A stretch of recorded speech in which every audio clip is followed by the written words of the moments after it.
سلامونه ملګرو بیګا په آی پی ایل کې کولکتا نایټ رایډر د رحمان الله ګورباز د ټیم دلی کیپیټل ته یو غټ شکست ورکړی دی. دلی کیپیټل په دې میچ کې لومړنی بیټینګ کړو چې دلی کیپیټل ټوټل سکور 153 رنونه جوړ کړو چې دا سکور ورپسې کولکتا نایټ رایډر په اسانه باندې چیس کړی دی. رحمان الله ګورباز له تر اوسه پورې په دې آی پی ایل کې چانس نه دی ملو شوی چونکې د رحمان الله ګورباز د ټیم کې آر کولکتا نایټ رایډر تر اوسه پورې په دې آی پی ایل کې نه میچونه کړي دي. په دې 9 واړو میچونو کې تر اوسه پورې رحمان الله ګورباز ته یو چانس هم نه دی ملو. ولې نه دی ملو؟ تاسو له بس خپل اندازه وشي چې رحمان الله ګورباز ته ولې چانس نه دی ملو. په سکور کارډ نه به تاسو له اندازه وشي چې په سکور کارډ مونږ خبرو کړو باندې بیټینګ دلی کیپیټل کړی دی چې دوی 153 رنونه جوړ کړي دي په شل اورونو کې. پرتوی شاه کنسسټنټلی فیل کیږي چونکې تیر شوی پی ایس ایل کې د یو غټ ډو ډیر زبردست بیټینګ کولو.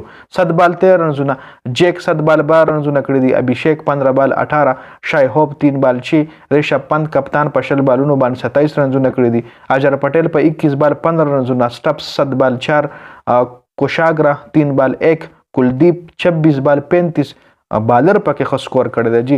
راسک سلام 10 بال 8 رنونه، ویلیامز 2 بال 1 جی. اوس که موږ راشو د کې آر بالینګ وګورو نو سټارک هماغه رنګ بیا په 3 اورونو کې 43 رنونه، یو وکټ یې ایستلی ایکسپنسیو ثابت شوی دی.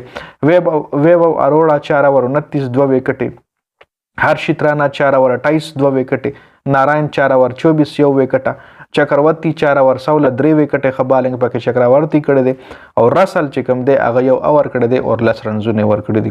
د کې آر بیټینګ که چرته مونږ وګورو د رحمان الله ګورباز د ټیم نو رحمان الله ګورباز لزکه چانس نه ملاویږي. یو خدا سکور دی چیس کړی دی په 17 اور کې، مطلب سکور ورپسې په 19 اور کې چیس کړی او صرف 3 وکټ چې کوم دي د کې آر پریوتو دي. اوس د کې آر د رحمان الله ګورباز په ځای چې کوم دی سالټ دی، یا به سالټ په میچ کې وي یا به رحمان الله ګورباز وي.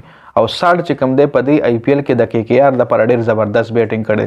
په دې میچ کې هم سالټ چې کوم دی په 33 بالونو باندې 68 رنونه کړي، په 33 بال 68 رنونه، 206 سټرایک ریټ، 15 چکی او چوکي. میچ چې کوم دی دیزی نه ول در واړولو. ناراین چې کوم دی 10 بال 15 رنونه کړي، رینکو سنگ 11 بال 11، شریاس ایر کپتان دی د 23 بال 33 رنونه، وینکاتش ایر 23 بال 26 رنونه کړي دي. نو رحمان الله ګورباز لزکه چانس نه ملاویږي چې داغه په دې کم کلاړي دغه کمپلیټلی خبرپور طریقې سره پرفارم کوي، نو ځکه هغه چانس نه کچري دی فیل کېدو. یو څو میچونو کې کنسسټنټلی فیل شوی بیا به رحمان الله ګورباز له چانس ملاوي دو. خو د په هر میچ کې زبردست بیټینګ کړی دی. اوس راشي تاسو د دلی کیپیټل بالینګ وګورئ نو لیزاد ویلیامز 3 اور 38 یو وکټ، خلیل احمد 3 اور 28 وکټ یومنا، راسک دار چې کوم دی د په 3 اورونو کې 10 رنونه، اجر پټیل 3 اورونو کې 25 2 وکټ او کلدیپ 3 اورونو کې 34 رنونه او وکټ یو نه دیشته. نو میچ چې کوم دی کلکتا نایټ رایډر په 2 وکټو باندې ګټلې دی. کولکتا نایټ رایډر دا ټایم په آی پی ایل په دې پوینټ ټیبل کې په سیکنډ پوزیشن باندې دی، ښه پوزیشن سره دی. نو دا د رحمان الله ګورباز د کولکتا نایټ رایډر ټیم اپډیټس میچ ډیر زیاته مننه د ویډیو کتلو. والسلام.